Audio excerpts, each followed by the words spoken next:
617-760. Colegio Santo Tomás de Aquino, 128 años de excelencia académica formando en valores cristianos.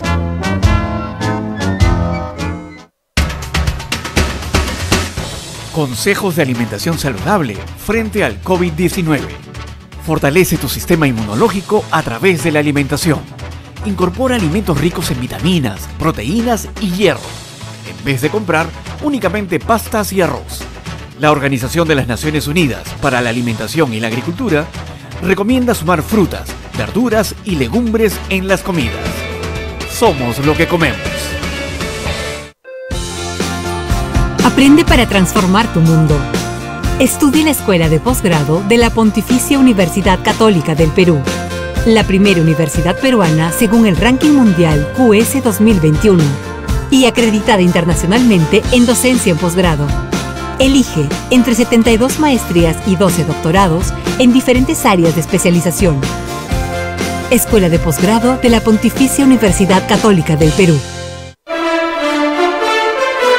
Radio Santa Rosa, informando y evangelizando, te lleva buenas nuevas en tu vida. La Sociedad Dominica de Medios de Comunicación, Sodomco, presenta A Pensar Más con Rosa María Palacios.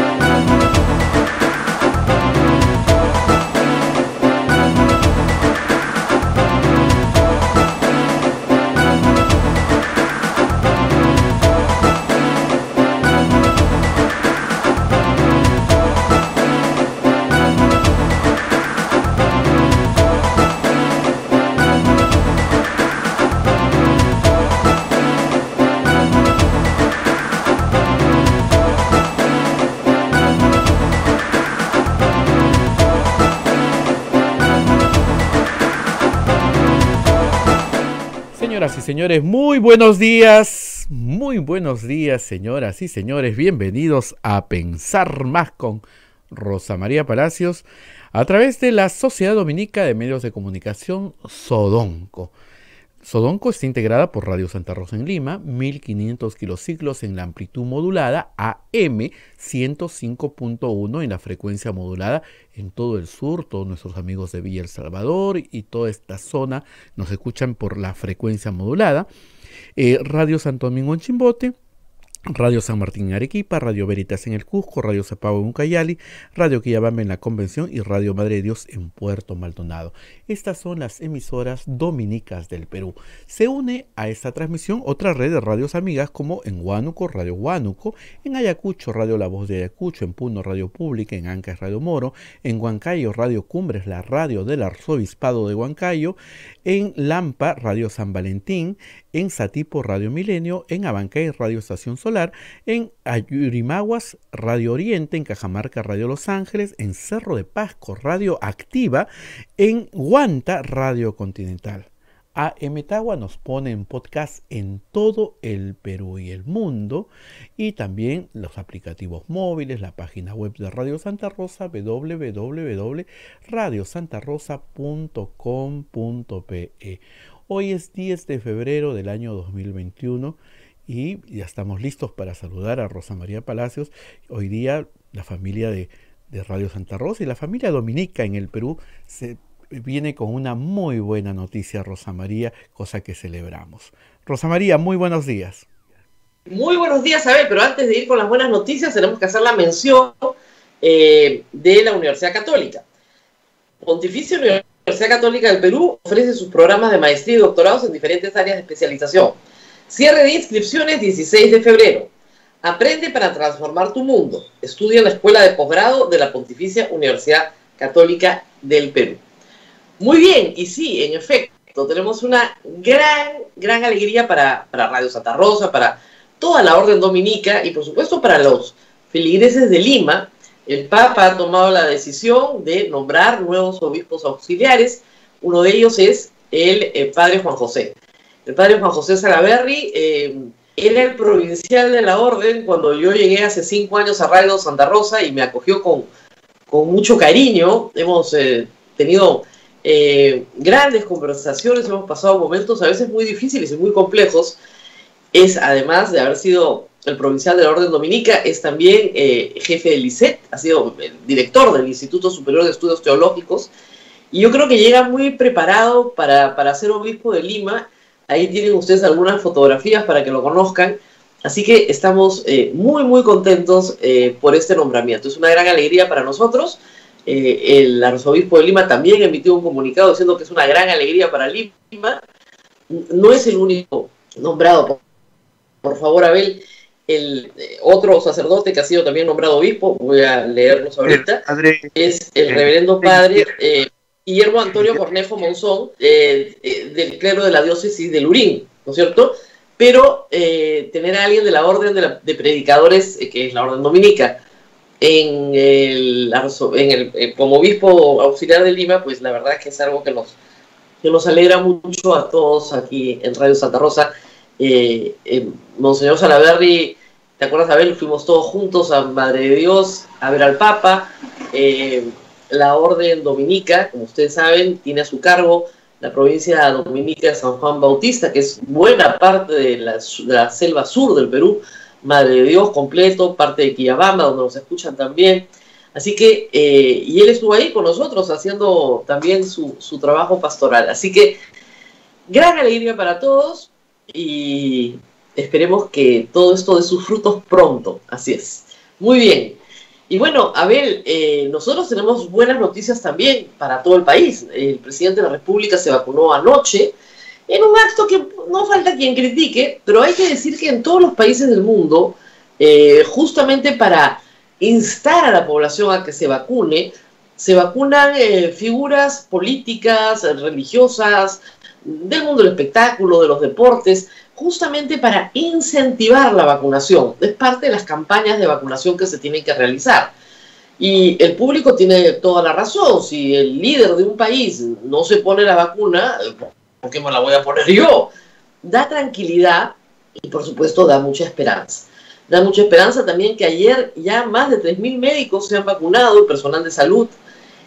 Da mucha esperanza también el despliegue de la Fuerza Aérea Peruana, del Ejército, de la Marina, que han trabajado muy bien ayer en un despliegue estupendo para llevar a todos los puntos de reparto las vacunas de la manera más inmediata. Da gusto ver cuando realmente se hacen las cosas bien. Las vacunas llegaron el domingo a las 7 de la noche y ayer lunes ya se estaba vacunando en todo el país. Es un país grande, difícil, con dificultades de acceso. Bueno, se ha utilizado la Fuerza Aérea en el mejor despliegue posible que puede hacer la Fuerza Aérea para ir a lugares muy difíciles con los aviones Spartan, con los helicópteros, con lo que ha sido necesario mover para que las vacunas lleguen. Y ayer mismo y hoy, durante toda la semana, se continúe vacunando a todos los médicos. Se calcula que en 10 días 150.000 personas estarán vacunadas, las primeras. Pero recuerden ustedes que este sábado 13 o domingo 14 está llegando también otro lote, el que falta del mismo lote de vacunas que ya se habían comprado. Así que hasta llegar a las 500.000 personas que van a ser vacunadas con estas vacunas de Sinopharm. Pero recordemos también, y esa es la buena noticia, ayer lo hemos estado mirando, que para el 31 de marzo llegan 5.750.000 vacunas de Pfizer, más las que manda COVAX Facility, con lo cual alcanza no solamente holgadamente para cubrir toda la fase 1, sino para empezar y prácticamente llegar hasta el final de la fase 2, lo cual sería estupendo. Estupendo. El presidente ha asegurado que este año nos vacunaremos todos. ¿Cuándo? No lo sabemos. Hay que celebrar, como digo, esperar con paciencia y no dejar de cuidarnos. Eso es muy importante.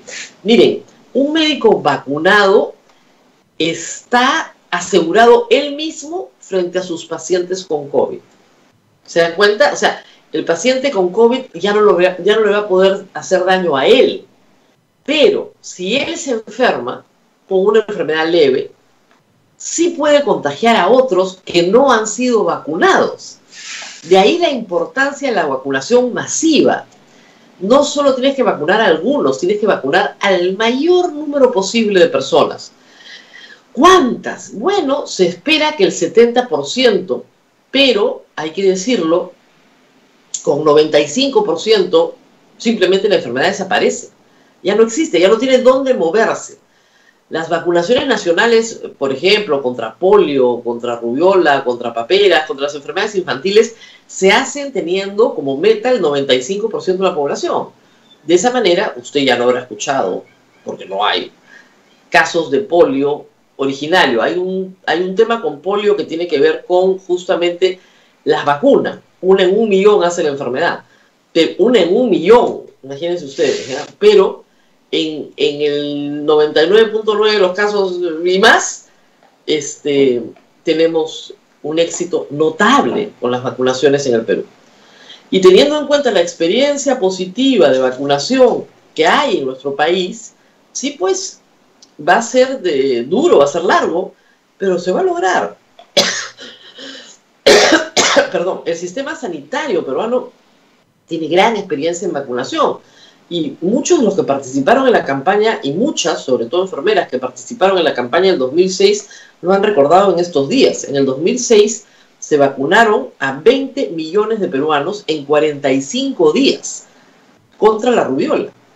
Entonces, sí es posible hacerlo. ¿Por qué era tan importante vacunar contra la rubiola? Porque cuando una mujer embarazada tiene rubiola, los defectos congénitos que puede tener su bebé son devastadores. Entonces, era muy importante, sobre todo, vacunar a las niñas en una vacuna de una protección de largo tiempo. En 2006 se vacunaron, reitero, 20 millones de personas en 45 días. Un éxito que fue además reconocido por la Organización Mundial de la Salud.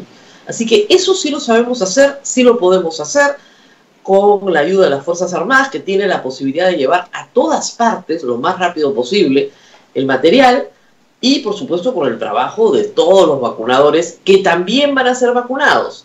Los vacunadores son los primeros en vacunarse, como es obvio, ¿no? Pero hay que decirlo para que la gente entienda las prioridades.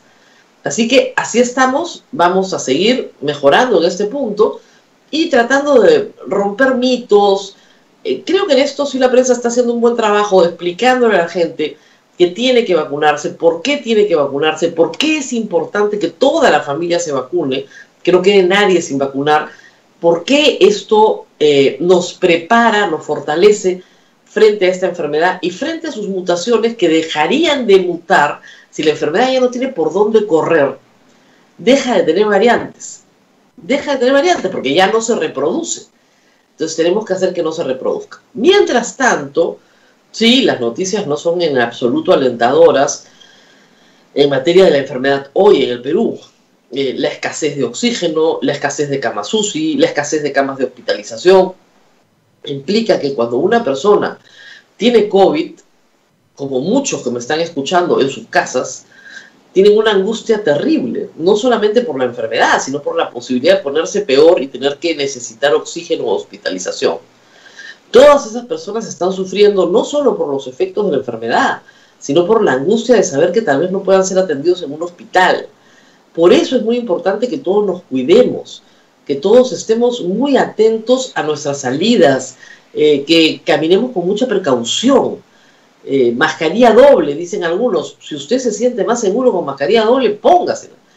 Pero tenga conciencia de que va a ser muy difícil si se enferma y pasa a un estado crítico de la enfermedad. Va a ser muy difícil de que en este momento el Estado peruano pueda hacer algo por su salud. Tanto el MINSA como el Salud están en este momento full. Y no se diga las clínicas privadas, no hay ninguna cama disponible, de acuerdo a la información que he tenido ayer. O quedan muy pocas, pero estamos hablando de una situación de crisis. Hoy, justamente, evaluando esa situación, se tiene que dirigir al país el Consejo de Ministros para discutir con todos los indicadores que tienen qué va a pasar a partir del domingo. Y yo me alegro que nos lo digan con la debida anticipación. Una de las cosas que más le hemos criticado a Martín Vizcarra es que el viernes te decía que el lunes seguías encerrado, ¿no? Entonces, que lo hagan hoy. Las personas todavía necesitan hacer ajustes, necesitan tomar decisiones. Hay muchas personas que justamente cada 15 días cambian de casa, por múltiples razones. Niños que viven con un padre un tiempo y con otro padre el otro tiempo, personas adultos mayores que son cuidados por sus parientes, pero en distintas locaciones, gente que tiene que tomar decisiones. Entonces, si nos esperan 15 días más de cuarentena, lo cual es lo más probable, ya no nos van a hacer el cuento pues así tan fácil, pues que lo digan hoy. Que lo digan hoy para poder tomar las providencias del caso.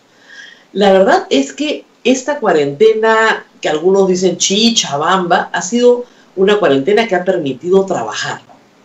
Y permitiendo trabajar a las personas, la angustia de miles se reduce. Se tiene que permitir trabajar a la gente y que las personas tomen las medidas correspondientes para no hacerse daño ni hacer daño a los demás. Pero se tiene que dejar trabajar. Pero si al mismo tiempo se mantiene un confinamiento, lo que se le dice a la gente es: no salgas de tu casa si no tienes que salir. Y puedes salir únicamente a caminar una hora, a comprar comida, a comprar medicamentos y punto. Todo lo demás lo puedes pedir por delivery. Todo por delivery, todo por despacho a domicilio. Así fueron las cuarentenas en Europa. En algunos países de Latinoamérica desde el principio. No tuvieron la cuarentena rígida nuestra que prohibió el delivery, que prohibió toda forma de conseguir cosas a domicilio y que estas iban entregándose casi de manera clandestina porque se demonizó el despacho a domicilio. Eso hizo que perdieran muchísima gente oportunidades laborales que podían sostenerse durante la pandemia sin afectar su salud, e hizo que miles de personas perdieran su trabajo para siempre. O sea, simplemente tuvieron que cerrar. Y ahí tienen ustedes por qué en abril el PBI peruano decreció en menos 40%, porque cerraron la economía. No tenemos cifras económicas, seguramente hoy día nos van a explicar en cuánto va a decrecer el PBI por esta cerrada de 15 días, qué significa eso comparativamente con lo que se hizo el año pasado, cuánto tiempo se puede sostener esta caída sin que afecte realmente a los ya afectados bolsillos de los trabajadores, cuánto tiempo más, además de los 15 días, se puede estar. Hay una cosa que es bien sencilla de entender. Mientras el número de fallecidos siga al alza, la curva no está volteando.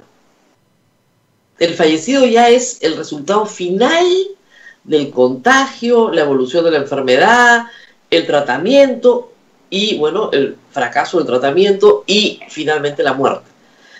Es una persona, probablemente la que muere hoy, que se contagió hace un mes, en los primeros días de enero. Por lo tanto, para que la curva baje, cambie de dirección, siempre faltan 15 días más, ¿no es cierto?, del momento en que se frenan los contagios. ¿En 15 días podremos salir? No lo sabemos. Pero usted puede mirar las curvas perfectamente y darse cuenta cómo van. ¿Y cómo vamos? Las curvas de fallecidos del MINSA están en este momento estacionadas arriba. Estamos con alrededor de 180 fallecidos hace casi una semana. Eso significa un frenón porque llegamos a 220. Pero todavía no está claro si se está bajando o no. Las muertes en SINADEF, que es el Sistema Nacional de Funciones, también altísimas, encima de 900. No han subido más, pero no hay una indicación de que se esté doblando la curva. Ahora, ustedes podrían decir, claro, pero podríamos salir del nivel extremo al alto. Podría ser que en algunas provincias pase eso. Pero más bien creo que en algunas provincias se va a pasar del alto al extremo. Así que todo depende de la data cuantitativa, que ciertamente no es perfecta, que tiene muchas críticas y válidas críticas. Open COVID tiene críticas muy válidas a cómo se está formulando la data, porque con mala data no puedes tomar buenas decisiones, pero ahí está. Entonces, vamos a ver qué nos dicen hoy día. Mi presentimiento es que si la curva no voltea radicalmente hacia abajo, vamos a seguir con las mismas medidas hasta que eso suceda, en la medida en que sea económicamente sostenible, en la medida en que el PBI peruano lo pueda seguir aguantando, ¿no es cierto? Y que la caída del PBI no sea la dramática caída del año pasado, sino que pueda ser sostenida un poco más. Finalmente, señores, es cuestión ya de meses. Una vez que se tenga a toda la población vacunada, o por lo menos al 70%, que es el grupo crítico, una vez que eso ocurra, las actividades volverán y luego habrá un plan de contingencia para vacunar a la población cada vez que vaya perdiendo inmunidad. Y ese es un plan de contingencia que tendrá que enfrentar el próximo gobernante. Hoy día, Abel, vamos a tener una entrevista presidencial, ¿verdad? Va a estar en unos minutos con nosotros Ollanta Humala y vamos a conversar con él sobre esta materia y otras materias. Simplemente, antes de ir a eso, permíteme, si me olvido algún tema importante, hacer mención a las entrevistas que vamos teniendo acá.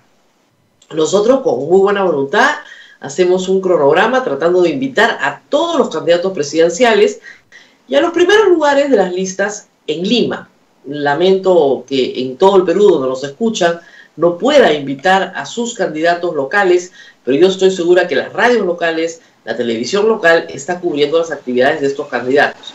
Acá en Lima nos tenemos que dedicar a los primeros lugares de las listas porque tampoco tenemos tanto tiempo, tenemos 1 hora al día, no tenemos tanto tiempo para invitar a todos.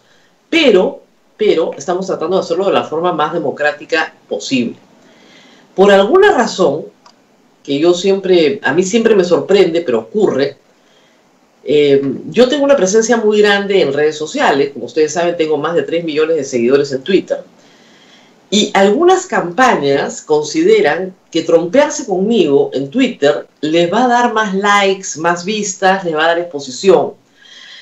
Y lo que están haciendo con nuestras entrevistas, en algunos casos lamentables, es editarlas, sacarlas de contexto para insultarme a mí y de esa manera mejorar al candidato. Es como si yo participara en la campaña y insultarme a mí mejora al candidato. Yo no participo en la campaña, yo no postulo a nada ni pretendo postular a nada. Lo único que pretendo en las entrevistas que hacemos es extraer información y a veces, cuando es evidente, hacer evidente algunas contradicciones que tienen los candidatos. Yo no soy responsable de las contradicciones de los candidatos, ni tampoco soy responsable de que sus seguidores les moleste mucho que sus contradicciones se hagan públicas. Son las contradicciones del candidato y con esas contradicciones se presentan. Lo que sí vamos a hacer es, obviamente, no darle visibilidad a este tipo de artimañas. Yo entiendo que no hay publicidad en televisión, que la publicidad en radio y televisión está acotada, pero artimañas, ya estamos viejos en este programa, y me da una pena que un partido como Juntos por el Perú, que hizo lo mismo en enero pasado, vuelva a hacerlo esta vez. Es lamentable que así suceda, hay que decirlo porque se les entrevista con toda buena voluntad, tratando de darles un espacio en momentos en que no hay muchos espacios, y lo único que recibo son insultos, la verdad que francamente, y videos tergiversados, ¿no? Y una portátil de gente realmente enloquecida, que ni siquiera ha visto la entrevista, por supuesto, insultándome a mí, porque creen que de esa manera su candidata va a ser mejor opción para el público. Es una lástima que hagan eso, y simple y llanamente vamos a decirlo todas las veces que sea necesario. Las personas pueden gustar o no gustar de un candidato, de una entrevista, de un trabajo, pero yo no tengo por qué ser insultada, ¿no es cierto?, por un partido político, y menos por sus allegados. Muy bien, Abel, vamos a ir a la pausa para darle tiempo al candidato presidencial del Partido Nacionalista, Ollanta Humala, que postula el único que postula la reelección presidencial, así que va a ser una conversación interesante. Vamos a la pausa y ya nos está esperando. Está en Trujillo el señor Humala, desde ahí nos vamos a conectar con él y vamos a poder también plantearle las preguntas que ustedes nos hacen a través de las redes sociales. Por supuesto. Vamos a la pausa.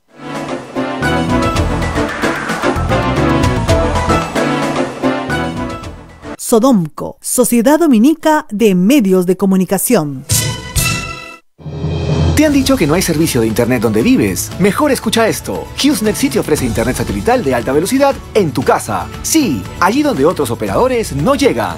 No esperes más y compra tu plan hoy y recibe el primer mes gratis, más instalación estándar gratis. Llama ya al 0800 78 311 o visita internetsatelital.com.pe para más detalles, porque donde veas el cielo, puedes tener internet satelital con HughesNet. Condiciones y restricciones en internetsatelital.com.pe.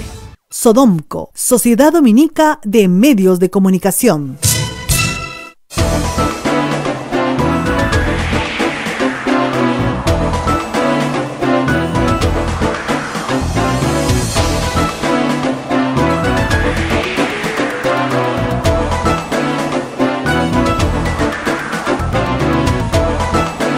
Continuamos con A Pensar Más a través de las emisoras de la Sociedad Dominica de Medios de Comunicación. La Sociedad Dominica de Medios de Comunicación está integrada por Radio Santa Rosa en Lima, Radio Santo Domingo en Chimbote, Radio San Martín en Arequipa, Radio Veritas en Cusco, Radio Cepagua en Ucayali, Radio Quillabamba en La Convención, Radio Madre de Dios en Puerto Maldonado. Estas dos últimas emisoras nos miran por sus plataformas televisivas.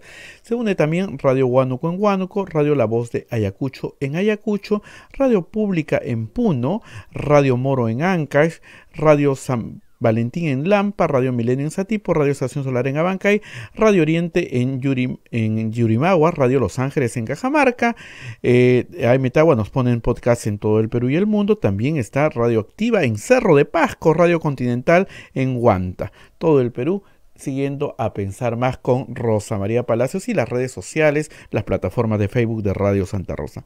Bien, Rosa María, vamos contigo y en breve ya estaremos con el candidato a la presidencia de la República, el señor Ollanta Humala Tazo. Rosa María. Expresidente de la República, ya estamos conectados con Trujillo, estamos esperando, nos han dicho que esperemos máximo 5 minutos, que están ya trayéndolo, ya está toda la conexión instalada para comenzar a conversar con el expresidente de la República y candidato presidencial. En esa doble calidad es una entrevista, como ustedes comprenderán, diferente, porque es de todos los candidatos presidenciales el único que ya estuvo ahí, que nos puede contar algunas cosas de lo que ya vivió y de lo que pretende volver a vivir, porque probablemente muchos de ustedes dirán, si ya fue presidente, ¿por qué quiere ser presidente de nuevo?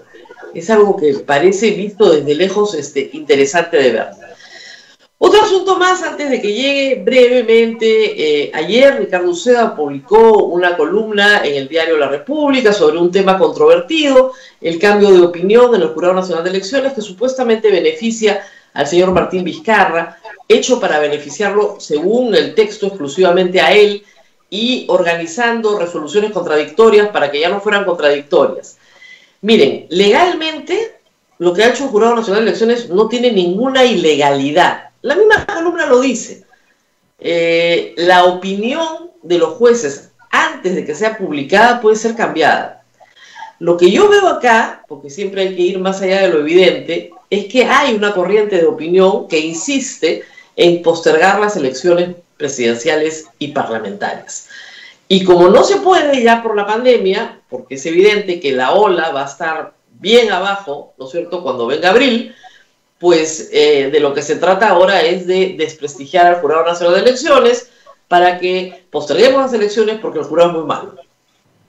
Yo discrepo con muchas decisiones del Jurado Nacional de Elecciones desde hace muchos años, no desde ahora, porque considero que el derecho a la participación política es el que tiene que primar sobre cualquier otra consideración. Es decir, recortar un derecho constitucional como el derecho a participar tiene que estar debidamente sustentado en razones muy, muy serias y profundas, ¿no es cierto? No en banalidades como que no declaraste una moto, por ejemplo, como sucedió en enero pasado, o los casos de Acuña y de Guzmán, justamente en las contiendas del 2016, que yo creo que fueron sacados de campaña de una manera injusta. Se les aplicó una sanción muy crítica, justamente a recortar todo derecho a la participación cuando habían medidas menos restrictivas de sus derechos fundamentales que hubieran contribuido al mismo fin. Pero, dicho esto, es evidente que, no gustándome algunas resoluciones, tenemos que tener un Jurado Nacional de Elecciones, ¿no es cierto? Atacar al Jurado Nacional de Elecciones por algo que no es legal, lo que indica es que hay una corriente de opinión que quiere postergar las elecciones. ¿Quiénes pueden estar interesados en postergar las elecciones? Aquellos a los que no les está yendo bien en las encuestas, o aquellos que no han logrado ni siquiera inscribir sus listas. Entonces, claro, no quieren elecciones porque no han logrado ni siquiera inscribirse. Y están soltando estas cosas que son sexys, porque todo lo que involucre a Martín Vizcarra es periodísticamente sexy, pero no corresponden realmente a una realidad de ilegalidad o favoritismo. Así que no darle más importancia, salvo la de advertir que la corriente de postergación de las elecciones sigue vigente, y que hay que tener mucho cuidado, porque esto es algo que se ha discutido desde abril del año pasado. Y eso es algo que el presidente Vizcarra lo dijo en una entrevista que nosotros lo hicimos. El interés de los partidos que están en el Congreso es postergar las elecciones. Ese es el interés. Yo creo que el interés era cobrarle la cuenta por haber disuelto el Congreso. Y bueno, estamos esperando a Ollanta Humala, pero no aparece. Veo la silla vacía, pero no... Ahí vemos que está apareciendo el expresidente. Muy bien, ya estamos al aire con el expresidente Ollanta Humala Tazo, expresidente del Perú, candidato presidencial del Partido Nacionalista Peruano. Ustedes lo conocen, así que no es un candidato sobre el cual yo tenga que hablar de sus datos biográficos. Normalmente con algunos otros candidatos siempre les pedimos que se presenten. No es necesario con el expresidente. Muchas gracias por estar con nosotros. Hola Rosa María, buenos días, ¿cómo estás? Bueno, empecemos por una pregunta que muchas personas se hacen. Usted ya fue presidente del Perú, ya tuvo ese honor, completó su mandato en 5 años. ¿Por qué volver? ¿Por qué volver al mismo lugar? Bueno, 2 razones fundamentales. La primera es la defensa de una gestión de gobierno de 5 años, el quinquenio nacionalista, en el cual nosotros hemos sentido que en este quinquenio, 2016-2021, es un quinquenio, en nuestra modesta opinión, perdida, desperdiciada, puertas al bicentenario. Hemos una gestión caracterizada por inestabilidad política, crisis económica y con la pandemia, crisis sanitaria, ¿no? Entonces sentimos que ha habido un retroceso en la política social que creamos. Te puedo dar ejemplos como programas como Beca 18, todas las ofertas de becas que llegamos a dar, 100.000 becas, en este gobierno no llegan ni a 50.000. Otros programas como Pensión 65, que tú sabes que es una pensión que coberturaba a adultos mayores vulnerables y que coberturaba al 100% de acuerdo al CISFO, al Sistema de Focalización de Hogares. Hoy día no cobertura al 100% porque ha crecido la pobreza por un lado, pero no ha crecido los recursos para el financiamiento. Puedo seguir hablando que hace poco hemos tenido la amenaza del cierre de los colegios de alto rendimiento y que felizmente el gobierno ha retrocedido. Y así podríamos hablar, por ejemplo, del Plan Esperanza, ¿no? Un seguro oncológico gratuito que ahora se ha reducido solamente al CIS.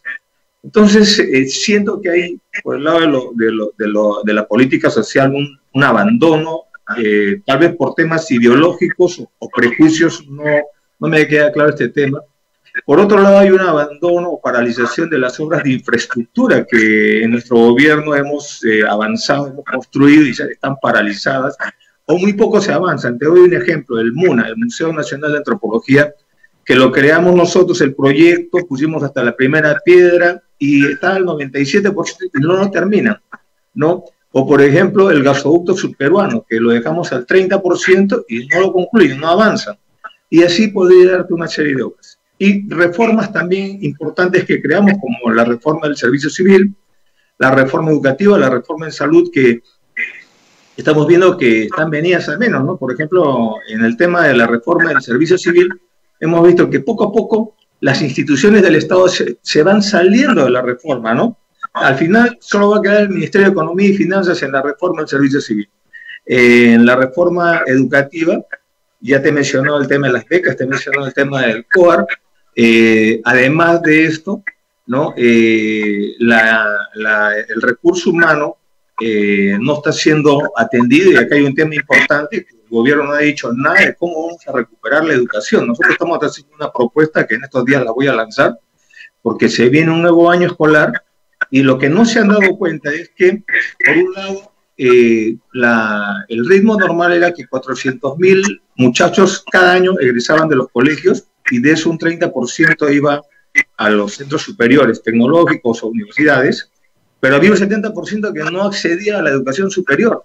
Y esto se ha ido embalsando, y hoy con la pandemia, con la educación a distancia, las cifras que vamos viendo son de horror frente a cómo ha sido el desempeño o cómo ha llegado el Estado a complementar o a dar la educación a distancia, lo cual nos hace ver que se va a generar otro problema a mediano plazo cuando estos muchachos, digamos la generación de la pandemia, salga con una secundaria a media caña. Pero para terminar la idea, el otro tema por el cual nuevamente entro a esta línea es la experiencia de gestión. Creo que en estas condiciones en las cuales a partir del 28 de julio va a estar el país, se requiere no un salto al vacío, como irónicamente se me decía a mí en el 2006, sino alguien que conozca el Estado, alguien que tenga experiencia de gestión. Creo que lo peor que puede pasar es hoy día que demos un salto al vacío y tengamos un gobernante que ni sabe dónde está la plata en el Estado,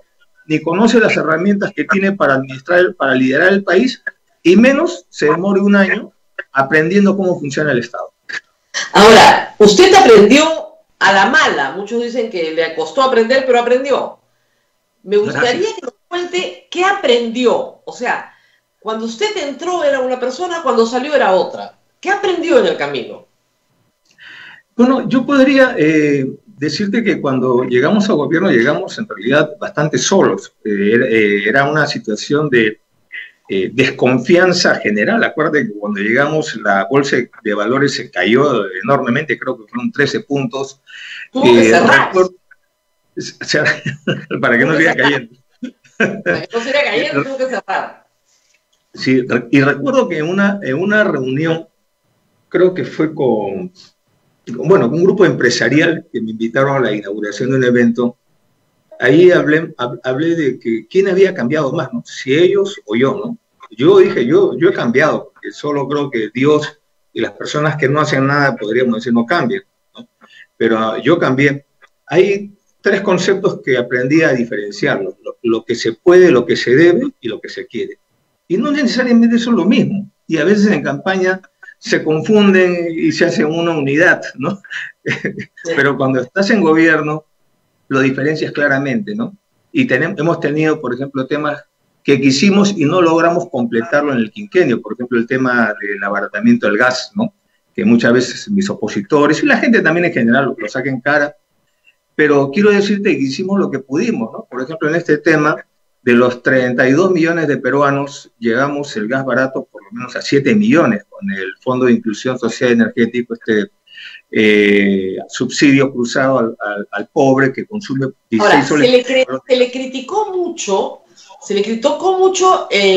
al principio se temía que usted fuera un irresponsable fiscal, que hubiera una crítica muy profunda a un gasto fiscal desmedido y a una estatización de todo lo habido y por haber, que era más o menos el plan de la gran transformación que fue abandonado pronto.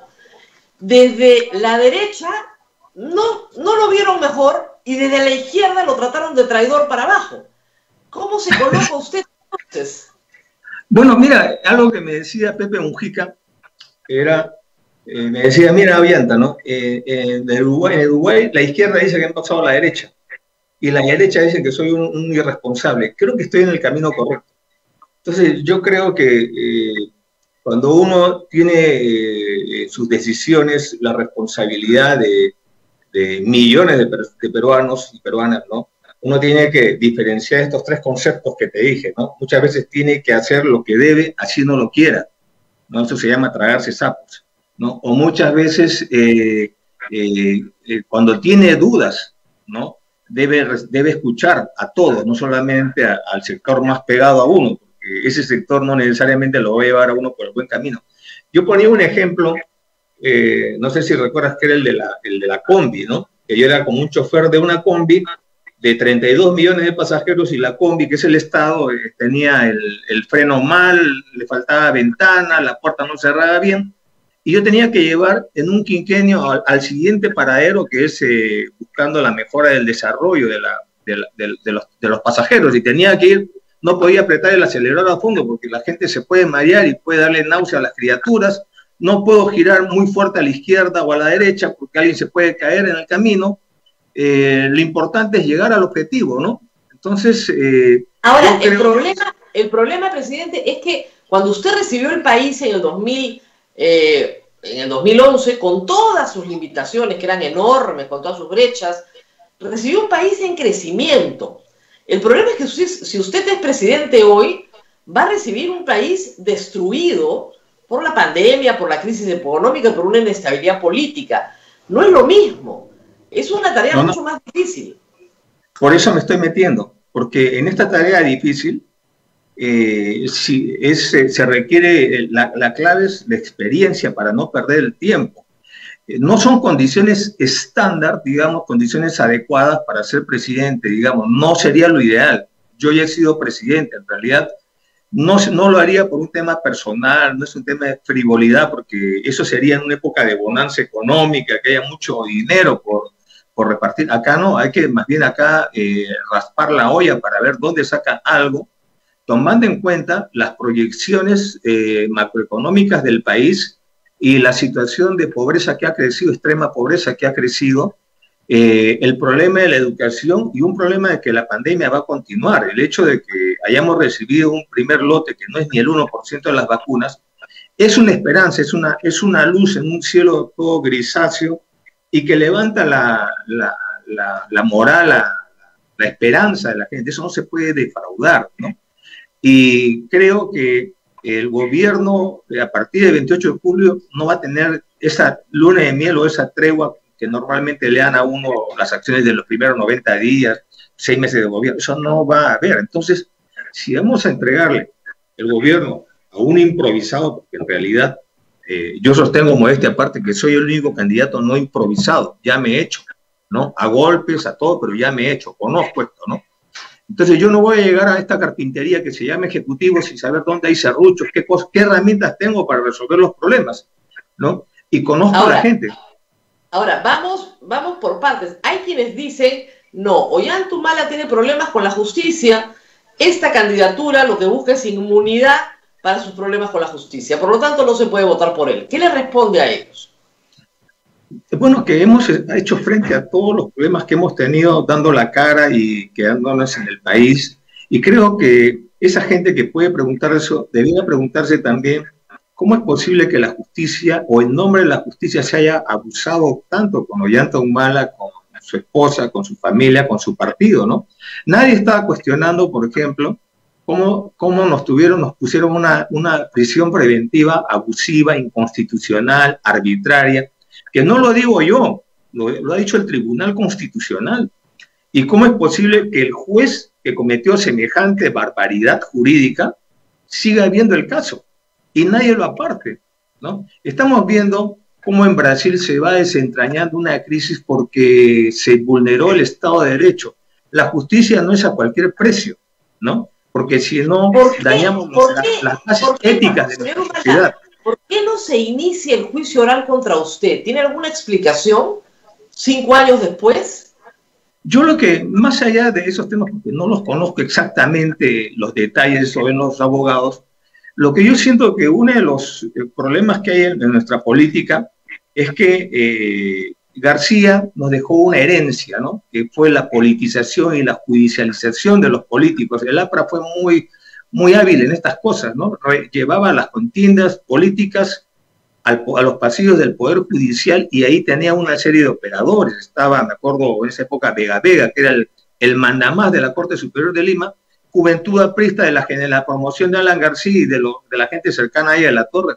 ¿Y cuántos operadores más no habrán en el sistema de justicia? Entonces, el problema es que en el posgobierno nos engancharon con una serie de procesos y acuerdos, hubo un linchamiento mediático de tal manera que el mismo Tribunal Constitucional tuvo que resolver un caso, ¿no? Teniendo una portátil apresta y amenazando a los tribunos que los metían presos si es que nos daban la razón a nosotros. En nuestro caso, se han vulnerado principios como la cosa decidida o cosa juzgada, ¿no? Los dos principios se han vulnerado en nuestros casos. Pero nosotros seguimos acá Y creo que lo importante, volviendo al tema de fondo que ha señalado, es que el país necesita ahora un presidente y un gobierno que sepa resolver los problemas de manera inmediata, el problema sanitario. Pero digamos, pero hay si bien usted no tiene una acusación de haberse apropiado de algún dinero, sí hay acusaciones de haber recibido fondos de campaña de Odebrecht. Su esposa está en el caso gasoducto, habiendo acusado la fiscal Mori de que ella había dirigido una operación para favorecer a Odebrecht. Son acusaciones difíciles, yo lo sé, pero hay que enfrentarlas. Ustedes se están enfrentando en el plano judicial, pero hay que enfrentarlas en el plano político también.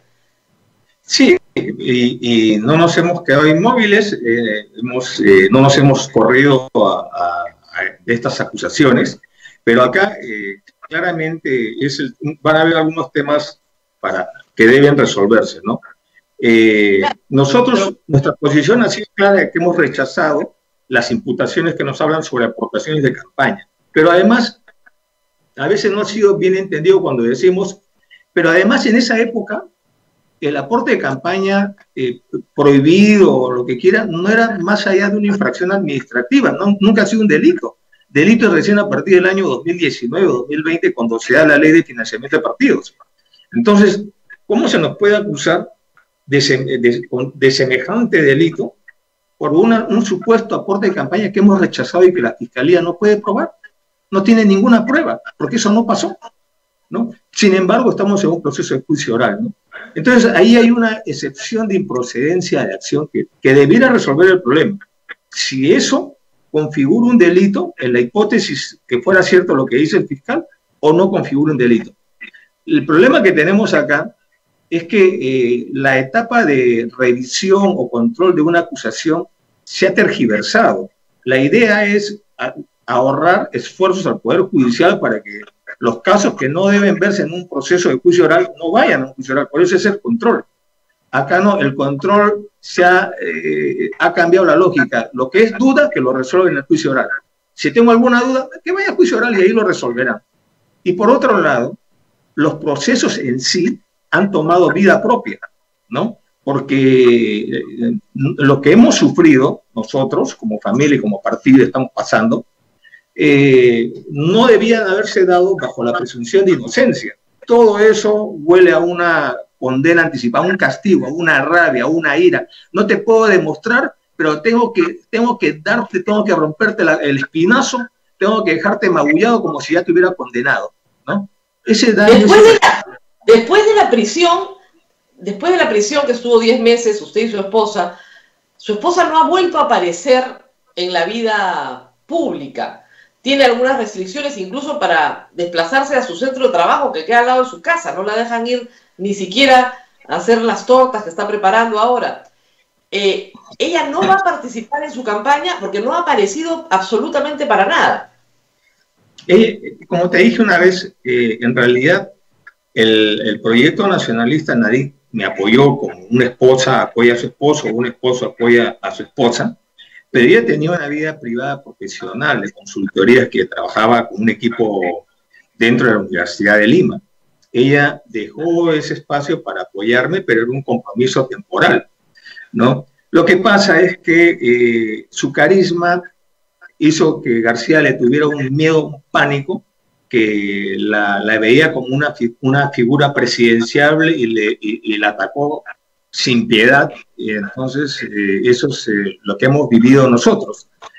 Por otro lado, considero que en el Perú muy difícil se perdona el éxito en las mujeres, se castiga el éxito de las mujeres, somos todavía machistas, ¿no?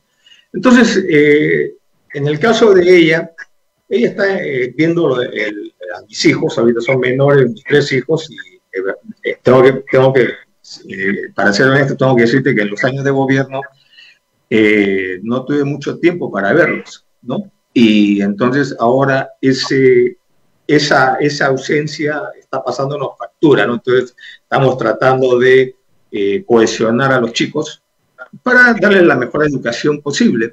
Y por otro lado, en el tema gasoducto que lo has tocado, ¿no?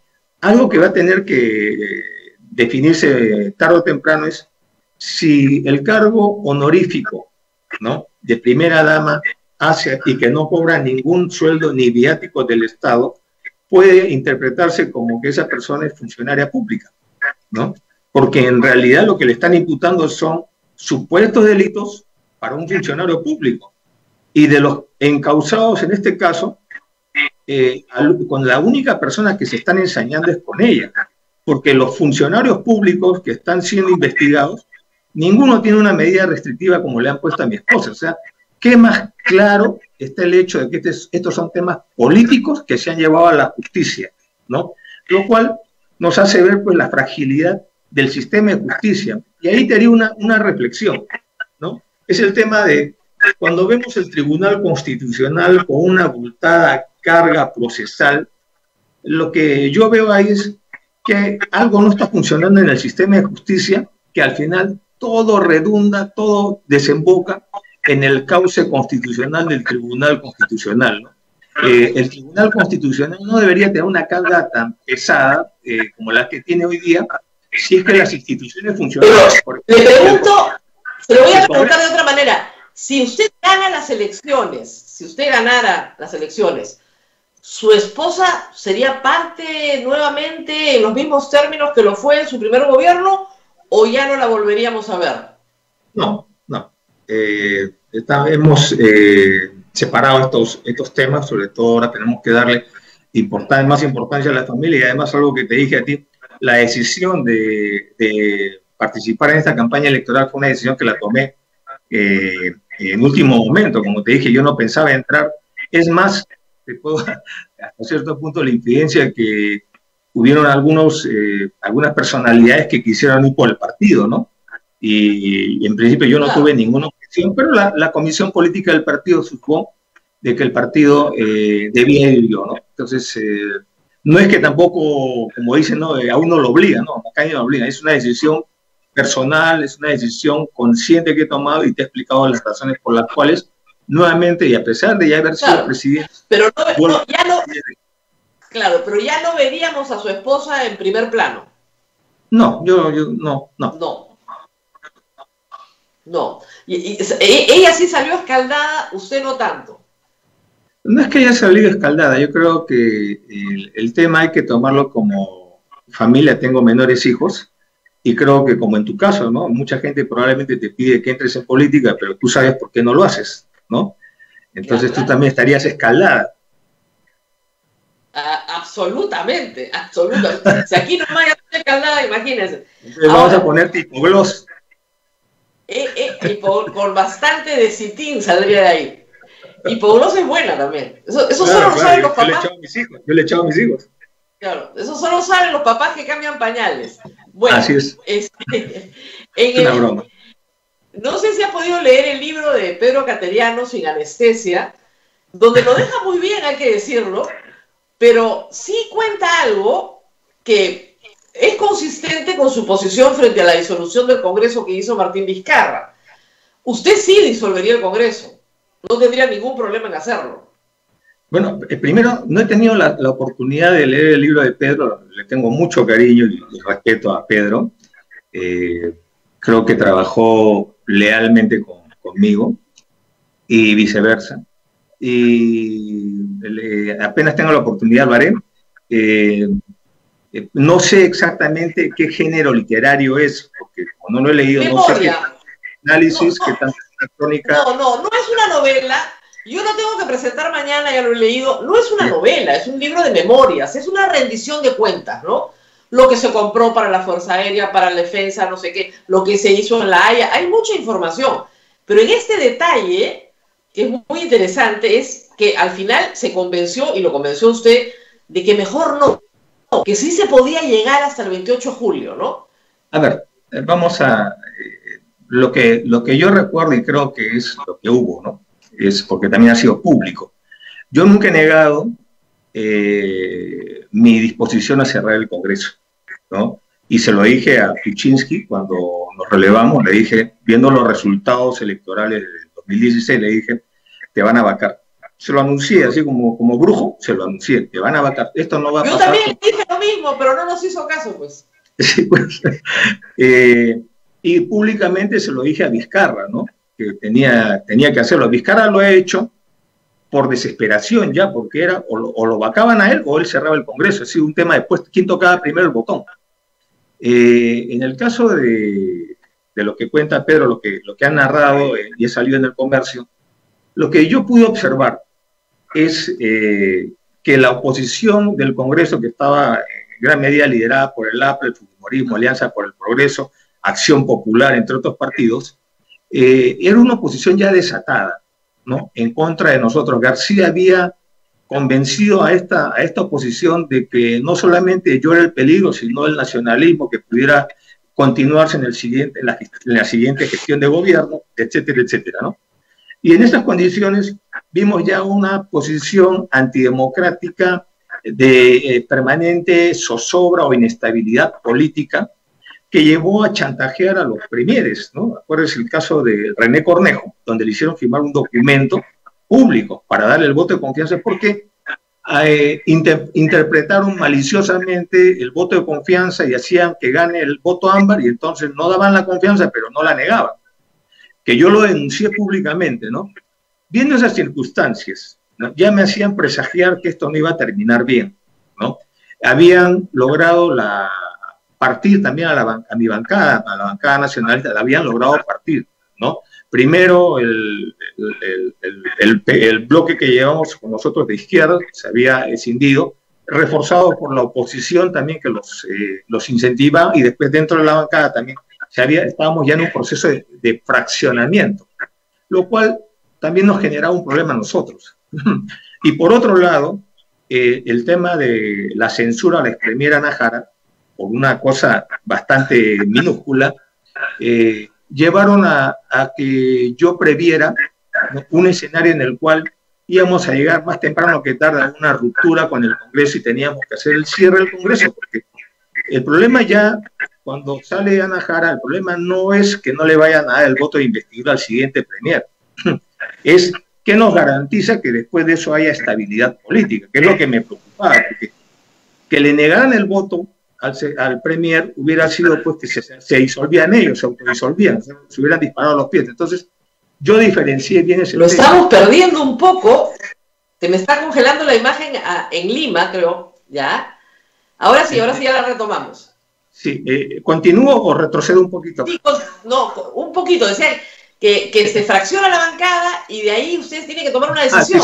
Sí, se había fraccionado la bancada, y con la censura a Ana Jara, por una cosa menor, me di cuenta que más temprano que tarde la confrontación iba a venir de todas maneras. Entonces, tenía que reemplazar a Ana Jara y buscaba un premier que tuviera las características de un abogado, un jurista de especialidad constitucional, y que tuviera un componente político, porque esta es una decisión política. Entonces yo les planteé, ¿no?, los riesgos de lo que se venía, no solo a los candidatos a premier, sino a los ministros, de los cuales muchos estaban de acuerdo conmigo y otros estaban dudosos. En el caso de Juan Jiménez, él no aceptó y punto. En el caso de Pedro, él aceptó. Y después, bueno, él cambió su posición, ya lo he explicado por qué.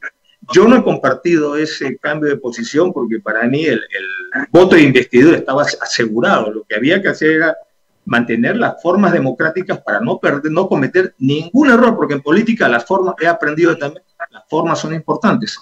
Entonces, para tomar una decisión de esta naturaleza, no es una decisión solo del presidente, debe estar refrendado por el premier y apoyado por el Consejo de Ministros. No es una decisión sencilla, como tú sabes, la firma del presidente en realidad jurídicamente no vale nada si no va refrendada por la firma de un ministro o del Consejo de Ministros. Entonces, finalmente no se llegó a esa decisión, pero creo que en el fondo, viendo en perspectiva las cosas, si se hubiera dado en ese momento el cierre del Congreso, tal vez hoy día no estaríamos padeciendo lo que hemos padecido, el cierre del Congreso, que de todas maneras se tuvo que dar, y una situación en la cual no queda nada en esta guerra intestina, necia, no queda nada de la plancha presidencial que se eligió en el 2016, ni nada del Congreso que se eligió en el 2016, ¿no? Tal vez, si hubiéramos dado ese paso, hubiéramos ahorrado este trago amargo. De repente hubiera sido una...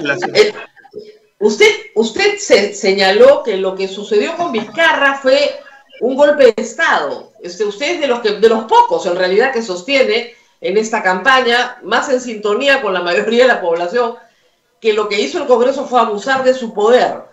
¿Qué pasaría si a usted le ocurre lo mismo? Es decir, llega al Congreso, pierde su bancada, o se desintegra, o es muy pequeña, y tiene que enfrentar una vacancia. Cada circunstancia es distinta, pero habría que hacer un esfuerzo de imaginación. ¿Cómo sería ese escenario? Yo creo que acá Vizcarra cometió una serie de errores y pecados, ¿no? Pecado del ser desleal con su presidente. Él fue el que permitió, al pasarse al bloque de Villanueva, los fujimoristas y los apristas, él fue el que finalmente gatilló la caída de Kuczynski y todo lo que se ha venido para adelante, por el afán personal de ese presidente, ¿no?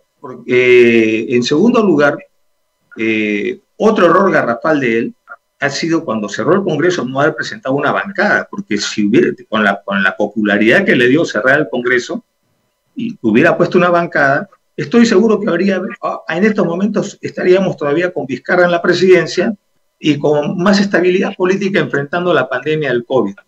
Entonces, eso es lo que yo podría, y tiene más errores, pero creo que con eso bastaría para señalarlo, ¿no? Así es. Se ha convertido usted en un político de centro. Es decir, ya no anda pues con las ideas económicas de Verónica Mendoza, tampoco puede decirse que usted es un político de derecha como Keiko Fujimori, ha terminado al centro. Eso le puede dar una ventaja sobre Julio Guzmán, sobre Acuña, sobre Salaverry, que están también, o Forsyth, que están al centro. ¿Qué tiene usted diferente de ellos para ofrecer que lo haga mejor, candidato? Además de su experiencia en la presidencia de la República. Bueno, a veces la gente dice, ¿por qué confiar en uno, no? Claro, yo no pido un acto de fe. En el caso del resto, van a tener que hacer un acto de fe. En mi caso, tienen una ejecutoria de vida, ¿no? Y no solamente como político. Mi vida militar también es una performance que delinea cómo soy yo, ¿no? He estado en las zonas de emergencia, he luchado contra la subversión, en la cordillera del Cóndor, en el conflicto del CENIP en el 95, un levantamiento en Locumba contra el régimen de Fujimori, el único oficial del ejército que lo hizo, denuncié al alto mando que firmó el acta de sujeción, formé un partido político, no busqué capitalizar la simpatía en ese momento para que me utilicen o me manoseen otros partidos políticos, etcétera. Entonces he construido todo esto, y si me dicen de centro, bueno, la verdad, yo creo que en realidad soy de abajo, ¿no? Acá nos hemos acostumbrado a ver izquierda, centro, derecha, pero no vemos que el conflicto que hay es el de la desigualdad en el país, y la desigualdad no es porque es de izquierda o de derecha. En los sectores D y E hay gente de izquierda como gente de derecha, como en los sectores A, B hay gente de izquierda y derecha, pero lo que sí hay una raya es lo de arriba y lo de abajo. Y he tratado honestamente de trabajar para las grandes mayorías, para los de abajo. Si ves las obras que he hecho, básicamente es para los de abajo. La política social y el MIDIS es para los de abajo, ¿no? Las obras de infraestructura que hemos hecho no han tenido un color ideológico de izquierda o de derecha. Fortalecer el Estado es justamente para ayudar a los de abajo. Yo creo que en ese sentido, en el caso de los candidatos que has mencionado, la población tendría que hacer un acto de fe, porque ¿qué experiencia tienen de gobierno?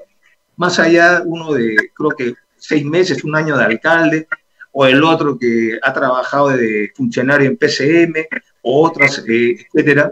En mi caso, yo he sido 5 años presidente de la República y tengo toda una gestión de gobierno que mostrar, donde ha habido desde política exterior con la victoria de La Haya, y que me extraña que este gobierno no celebre el triunfo sin derramamiento de sangre, ¿no? Es como que se avergonzaran de haberle ganado a Chile, ¿no? Haber hecho el Ministerio de los Pobres y programas como Pensión 65, ahora que se habla tanto de las pensiones, o las becas, ¿no? Que es lo que necesitamos. Entonces, he tomado decisiones pragmáticas muchas veces, ¿no? Entonces, yo creo que... ¿Por qué? A ver, señor Humala, ¿por qué el sector privado lo mira con tanto recelo hasta el día de hoy? Y se le imputa ser una persona anti-inversión, anti-sector privado. Una cosa es anti-inversión y otra cosa es que sea patero de los empresarios, ¿no? Son dos cosas distintas. Yo he respetado las inversiones y tú puedes ver que en nuestro gobierno, por ejemplo, en inversiones mineras superamos los 42.000 millones de dólares en el quinquenio, cosa que en el quinquenio de García no llegaron ni a 14.000 y de Toledo 12.000 o 10.000. En alianzas público-privadas, APPs, superamos los 22.000 millones de dólares. Eso es algo increíble, nunca se ha visto. Reservas internacionales pasamos de 42 o 44 a 66.000 millones de dólares. Ahorro nacional en el Fondo de Estabilización Fiscal al gobierno de Kuczynski pasamos de 6.000 o 6.300 que me dejó García a 8.200 y en Tesoro Público 6.000 millones más, a 14.200 millones de dólares.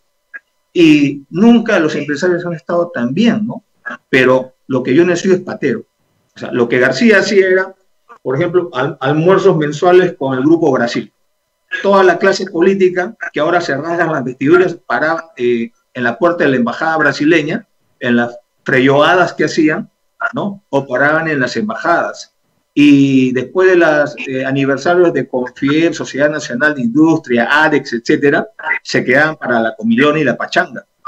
Yo no, yo cumplía, cuando me invitaban, daba mi discurso y me retiraba con las mismas. No me quedaba a hacer patería, ¿no? Inclusive, creo que fueron empresarios de la Confier, me decían, presidente, pero parece que usted se avergonzara de nosotros.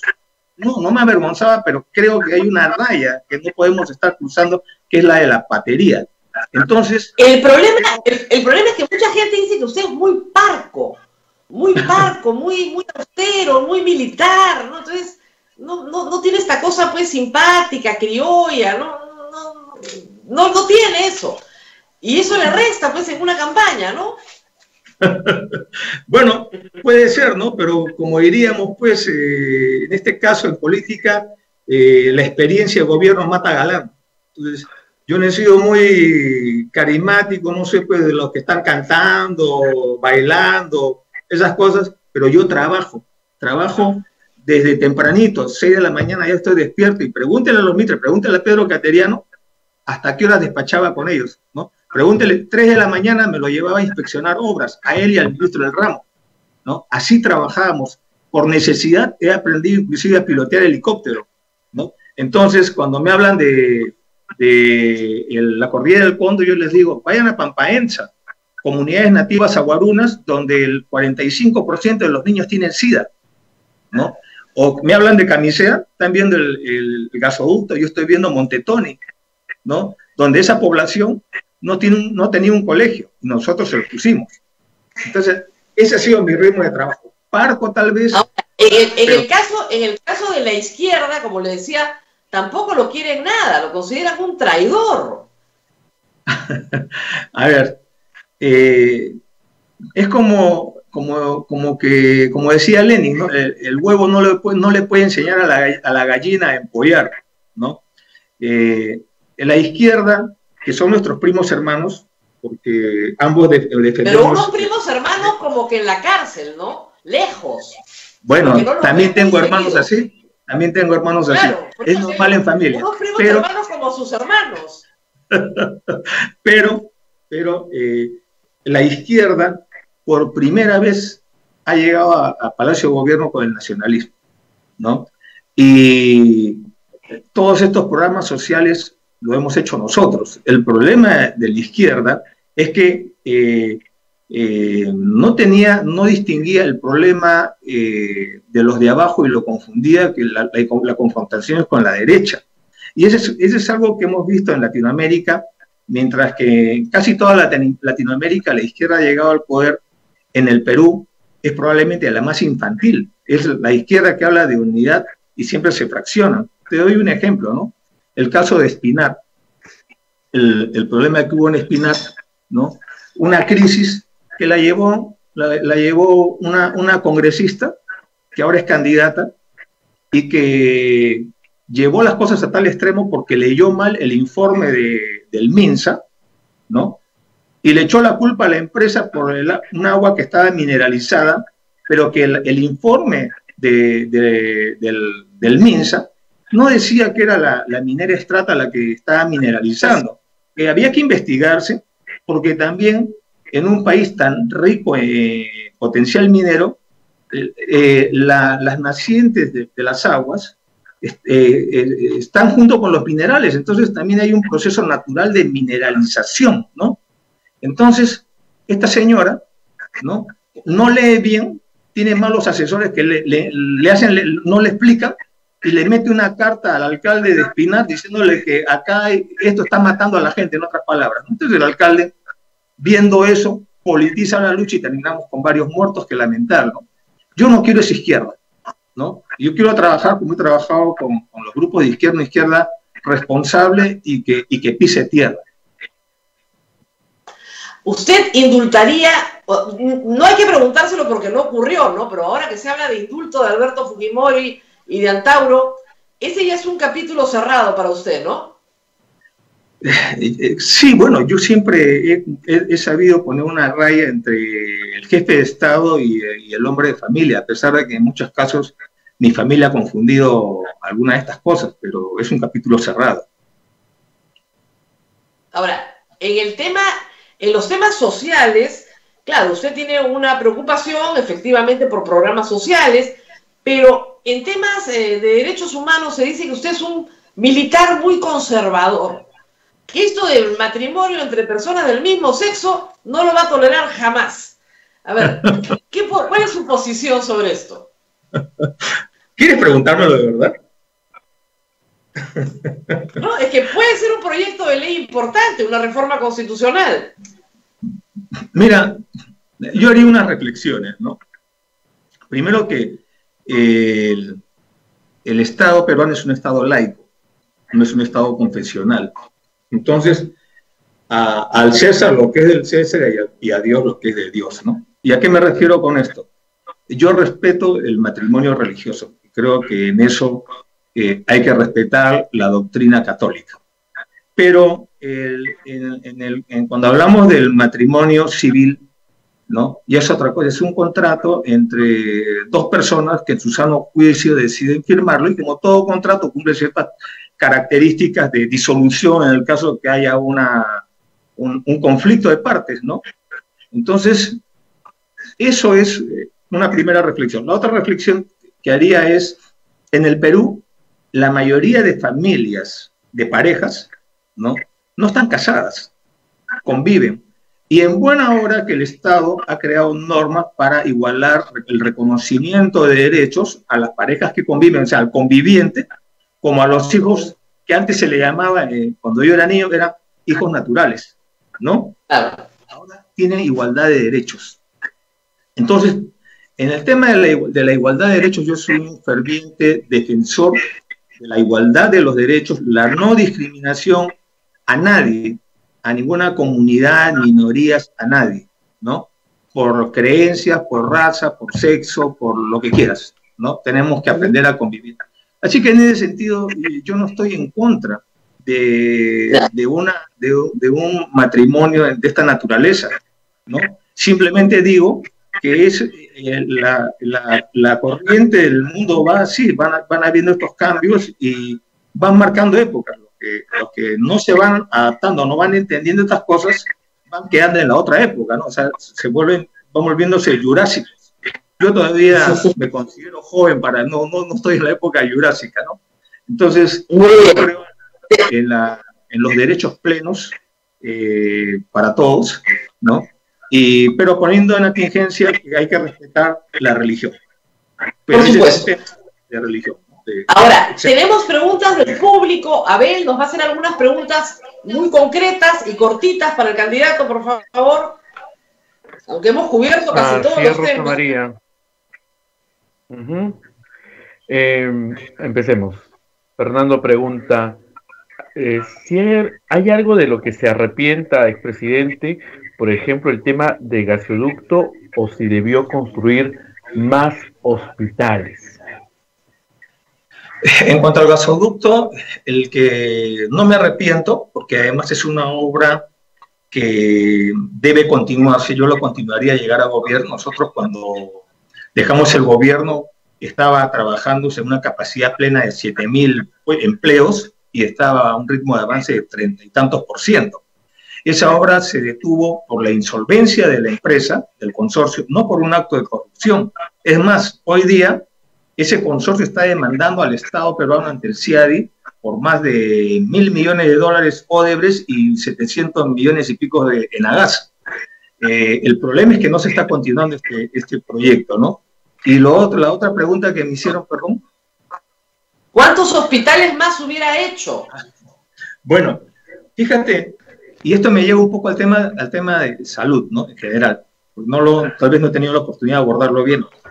Nosotros hemos construido casi un promedio de un hospital por provincia, y donde no logramos poner un hospital, pusimos un centro médico estratégico, que en la zona le llaman hospitales estratégicos, pero que corresponde al primer anillo de salud pública, al primer nivel, y que dentro de mis críticas que le hago al presidente Sagasti y a Vizcarra, es no haber abordado el problema de la pandemia en ese espacio, en el primer nivel, y haber retirado las tropas médicas, digamos, a los hospitales. Es como una guerra, tienes al enemigo enfrente, ¿no?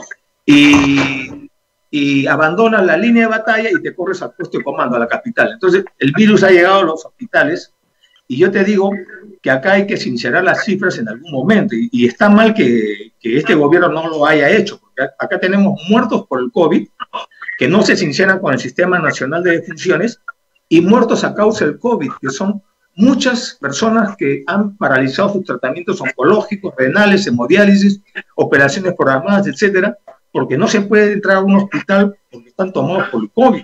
Entonces, nosotros hicimos los hospitales, pero también nos preocupamos del recurso humano, que también hoy día es un problema gravísimo. Estamos entrando a un colapso del sistema de salud, porque los hospitales están rebasados y el personal médico, o sea, las tropas, están cansadas. ¿Y ahí qué se tiene que hacer? Se tiene que recuperar los hospitales, llevar el balón de oxígeno al primer nivel de salud. Tenemos que luchar contra las mafias que están haciendo especulación y acaparamiento de balones de oxígeno, y tenemos que impulsar otras herramientas que tiene el Estado, como las Fuerzas Armadas. Ahora, presidente, sobre el tema del oxígeno en particular, todos los grandes hospitales tienen planta de oxígeno propia.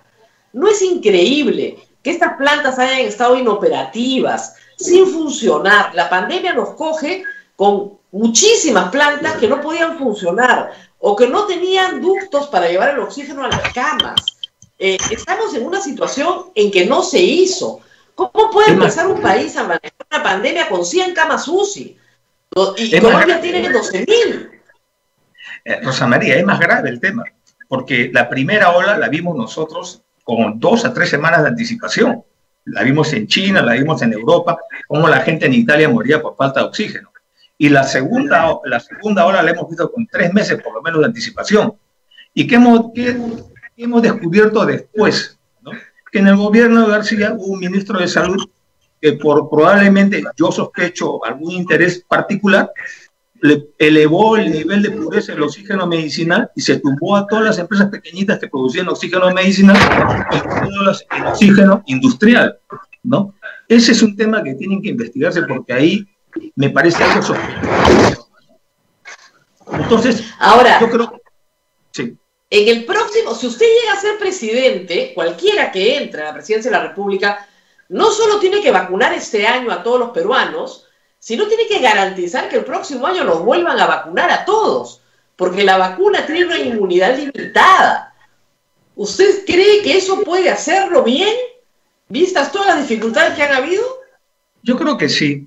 Acá el tema primero es conseguir las vacunas, porque el Perú tiene un sistema de vacunación muy eficiente, es uno de los mejores de América Latina. Entonces, por ahí no veo el problema. El problema es que lleguen las vacunas. Y yo haría una reflexión, ¿no? El Perú, si no se vacuna al 2023, ¿cómo quedaría nuestra economía? La economía peruana, como sociedad, también como comunidad, ¿sobreviviríamos al 2023 sin vacunas? ¿No? Y no voy al tema de la letalidad, porque es un tema técnico, voy al tema de la economía, ¿no? ¿Cómo hoy día se ha destruido 8 millones de empleos? El sector terciario, el sector de consumo, está prácticamente destruido, pero hay que observar que el sector primario ha sido tal vez el más inmune al tema del COVID. Y eso debe darnos algunas reflexiones de cómo debemos plantear y fortalecer este sector primario, ¿no? Sobre todo la agricultura, donde hemos visto miles de compatriotas, cuando ya no había trabajo y no había comida en Lima, se han regresado a sus tierras, ¿no?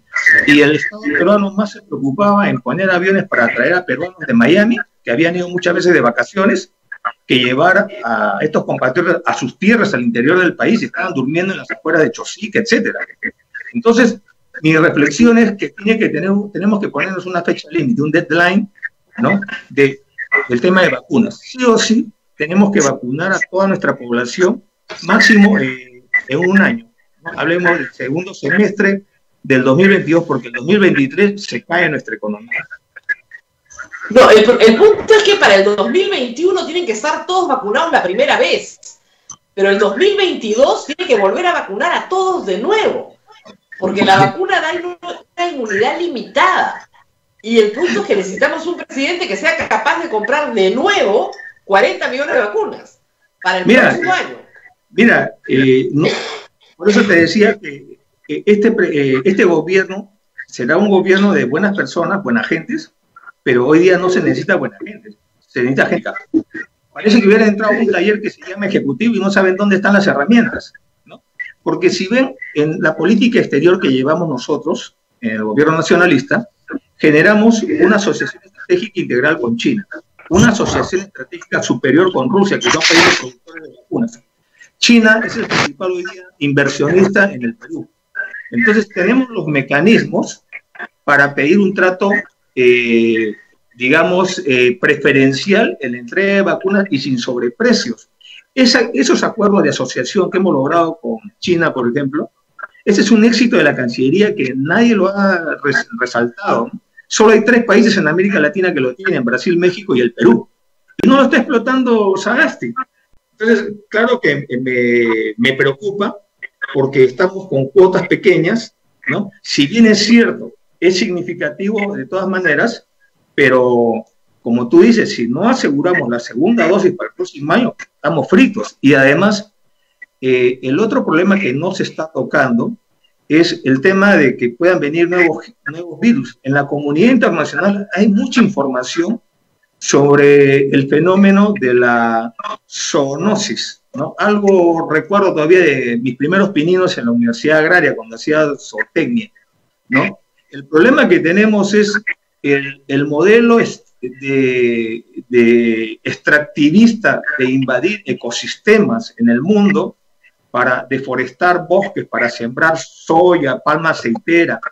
El tema de buscar domesticar a especies silvestres, etcétera, nos está generando un problema en el sistema de inmunidad de nuestro cuerpo, ¿no?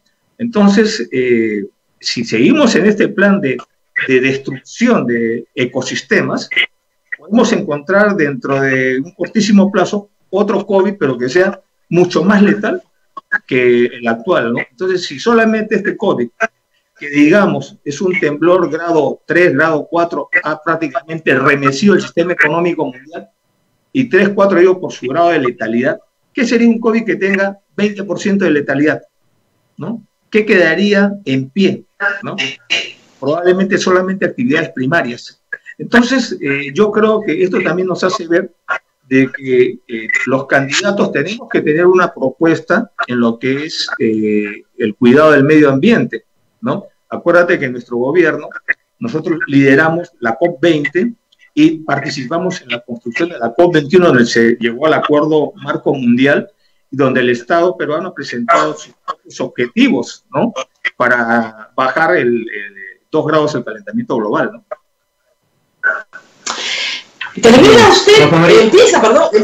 Sí, a ver, una pregunta más. Sí, hay un montón de preguntas, pero creo que esa es una pregunta que se repite muy reiterativa y ya nos explicó la vez pasada el doctor Pedraza, pero vale que la responda el presidente Humala. Presidente, la gente le reclama el gas de 12 soles. Sí, justo creo que al principio de la entrevista algo comenté. Sí. Yo he reflexionado, me he puesto a pensar mucho en este tema y probablemente acá discrepe con Rosa María, ¿no? Hicimos lo que pudimos con las herramientas que teníamos, ¿no? Confundimos muchas veces el querer con el poder, porque avanzamos, pero 5 años honestamente fue insuficiente para lograr abaratar el gas para 32 millones de peruanos. Pero llevamos, como decía el FICE, que benefició a 1.100.000 familias con un subsidio de 16 soles por galón de gas para los pobres. Pasamos de conexiones domésticas, que también es gas barato, de 30 a 40.000 conexiones que había en Lima en la época de García, a casi 500.000, construyendo el primer gasoducto de Lima a Ica y llevando gas barato a Ica. Creamos el programa Cocina Perú para superar el programa de cocinas mejoradas, que al final es también carbón, leña, a entregar a aproximadamente más de 2 millones de familias cocina a gas con su balón a gas. Es decir, logramos cumplir parcialmente el ofrecimiento y la promesa, llevando de los 32 a aproximadamente 7 millones de peruanos, de familias, el más barato. ¿Por qué no pudimos cumplir con el resto? En gran medida fue por la distribución, porque el Estado había renunciado a Solgas, creo que en el año 93 Fujimori disolvió Solgas y privatizó la distribución del gas, ¿no? Puede haber sido bueno en su momento, pero hoy día se convierte en un problema para el Estado, para llegar a abaratar el gas. Así que dentro de mis propuestas está trabajar el concepto del rol social del Estado para determinadas circunstancias, como se hace en otros países, ¿no? Cuando se pone en riesgo la vida, o en épocas de catástrofe, el Estado debe aplicar un rol social. En este caso, nosotros consideramos que Petroperú, el Estado a través de Petroperú, debe entrar al espacio, a lo que es la distribución del gas, para de una vez resolver este problema de tener un precio no especulativo, no usurero del balón de gas. Tenemos experiencia y podemos hacerlo sin abuso y en las mejores condiciones de transparencia. Muy bien, empieza usted su campaña. Perdón, Abel, sigue tú. El tema de la seguridad ciudadana es otro tema que preocupa mucho. ¿Qué tiene en mente el presidente Humala? Bueno, en nuestro gobierno avanzamos identificando no solamente los riesgos a la seguridad ciudadana, sino también modernizando la policía y trabajando de la mano con los gobiernos regionales y municipios. Porque normalmente se cree que el Ministerio del Interior es el que ve seguridad ciudadana, pero es una tarea que viene de todos, empezando por las municipalidades. A ver, por ejemplo, como nunca en un gobierno se modernizó las fuerzas policiales, ¿no? Pasamos en el recurso humano de 96.000 que encontramos en el 2011 a 130.000 que cubrimos para tener más policías. Modernizamos la policía con los patrulleros inteligentes, primera vez que se traía patrulleros inteligentes. Normalmente las compras nacionales de patrulleros eran muy opacas, y si no, preguntémosles a la doctora Macetti los problemas que tuvo por comprar patrulleros y ambulancias, ¿no? Entonces, y por primera vez construimos el concepto de una comisaría andante. ¿Qué es lo básico de una comisaría? La capacidad de identificación, la capacidad de recepción de denuncias y la capacidad de poner en un calabozo a un sospechoso o un delincuente. Todo eso lo tiene el patrullero inteligente, ¿no? Modernizamos la policía de carreteras y empezamos a trabajar el tema de la formalización, porque al final el Ministerio del Interior es como la gran bolsa que atrapa todos los errores de los diferentes sectores. Por ejemplo, una economía altamente informal genera riesgos de seguridad. Me explico. Usted en la calle puede ver una señora que vende desayunos. Una señora le vende 300 desayunos al día. A $1.50 el desayuno, depende de qué pida usted. Pero ¿cuál es su capital de trabajo? Ahí tiene 500 soles o 600 soles. Entonces, si alguien la asaltara, solo se llevaría 600 soles. Pero a su costado hay un cambista que tiene $30.000 en la cangurera, ¿no? Y ese señor está trabajando en la calle exponiéndose al riesgo. ¿no? Y se protegen como se protegen en manada, digamos, ¿no? Pero esa no es ninguna protección frente a un asaltante con pistola. Entonces, hay actividades informales que generan riesgo y que tenemos que ordenarlas si es que no podemos formalizarlas. Primero tenemos que ordenar la economía, las actividades, y después formalizarlas. Entonces, ¿qué es lo que comenzamos a trabajar con los alcaldes? Era generar espacios donde estén los cambistas y que tengan cobertura de internet y que tengan patrullero al costado, ¿no? Para formalizar estas actividades, ¿no? Trabajamos nosotros también en la seguridad ciudadana, la lucha contra los delitos troncos, que digamos, los delitos madre de los cuales se generan una serie de delitos conexos. Por ejemplo, minería ilegal.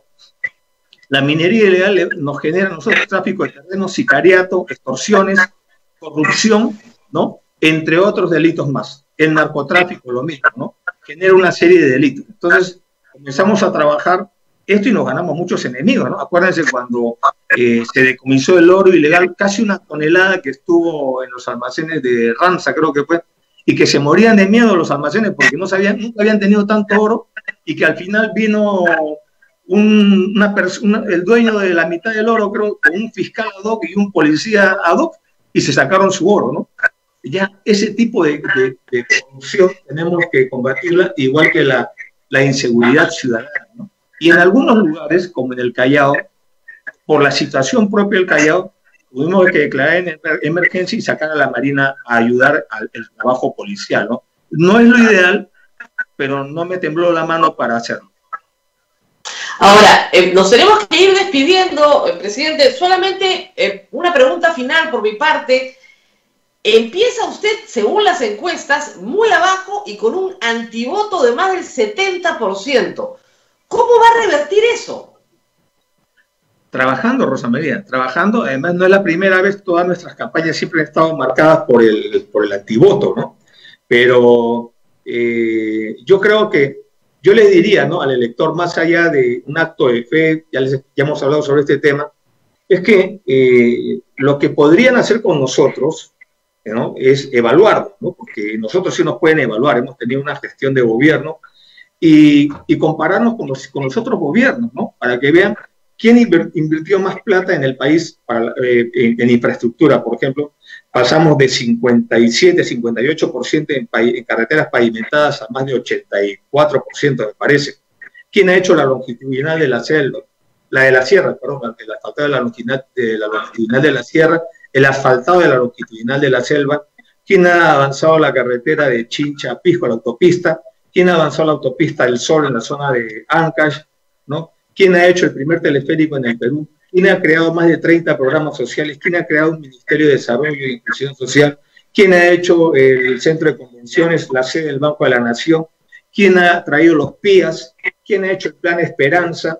¿No? ¿Quién logró operativizar el Instituto Nacional del Niño? ¿No? El Banco de Células Madres, ¿no? Pensión 65, Cunamás, beca 18, etcétera, ¿no? ¿Quién llevó una economía sana a pesar de la desconfianza del sector empresarial, ¿no? ¿Quién ha gobernado tal vez un poco parco, como dice Rosa María, pero ha trabajado, ¿no? O sea, no le echo la patería a los empresarios, ¿no? Entonces, compárenme con los gobiernos que han habido, con lo que hay, ¿no? Kuczynski, Vizcarra, Toledo, García, Fujimori. ¿Quién ha viajado más por el país? ¿Quién ha modernizado las Fuerzas Armadas? ¿Quién trabajó en el niño, el fenómeno del niño, personalmente enrocando y haciendo defensas ribereñas? Allí he aprendido a manejar tractor, por ejemplo, ¿no? ¿Quién ha visitado las comunidades nativas? Entonces, compárenme y saquen una conclusión, porque cuando uno gobierna, ¿no?, siempre hay gente a favor o en contra de las decisiones que uno toma, ¿no? Hemos ido con otros grupos políticos que por temas electorales hoy día despotrican de nosotros, etcétera. Pero eso no es lo objetivo. Lo objetivo es quién ha hecho más por ti, por tu familia, quién ha tratado de sacarte de la pobreza, quién ha dado una oportunidad de educación de calidad, quién ha llevado el salario mínimo vital o la remuneración mínima vital de 600 a 850 soles. García subió 60 soles, creo, y Toledo 40 y tantos, nosotros 250. Este gobierno creo que 80 y tantos soles, nada más. Entonces, comparen, hagan sumas y restas, saquen una conclusión. Bueno, muy bien. como le digo a todos los candidatos que pasan aquí, mucha suerte. Gracias por habernos dado esta entrevista y seguramente los veremos pronto, espero, con algunos de los candidatos de su lista parlamentaria también. Muchas gracias. Rosa María, muchas gracias a ti y solamente decirles que nosotros, con nuestro trabajo, podemos ofrecer un futuro seguro para el país. Muy bien, muchas gracias a Ollantumala, nos ha recibido desde Trujillo, está en gira actualmente y nosotros tendremos pronto también otro candidato presidencial o candidatos parlamentarios, dependiendo de lo que los partidos nos permitan hacer, ¿no es cierto? Así es. Así es, Rosa María. Bien, mil disculpas, se quedan muchas preguntas en el tintero, pero yo sé, hemos tratado, lo que pasa es que, como habrán notado, el expresidente responde largo, ¿no? Y interrumpirlo es difícil, pero hemos tratado de cubrir todas las preocupaciones generales, ¿no? Y creo que hemos caminado por todos. Así es. Bien, Rosa María, nos hemos sobrepasado el tiempo hoy día. Sobrepasado, tengo que volar a hacer el otro programa. Chau, chau. Así es. Cuídate mucho, Rosa María. Nos reencontramos mañana con otro candidato al Congreso de la República y tendremos más candidatos a la presidencia también en los siguientes días. Cuídense mucho, nos reencontramos mañana. Gracias.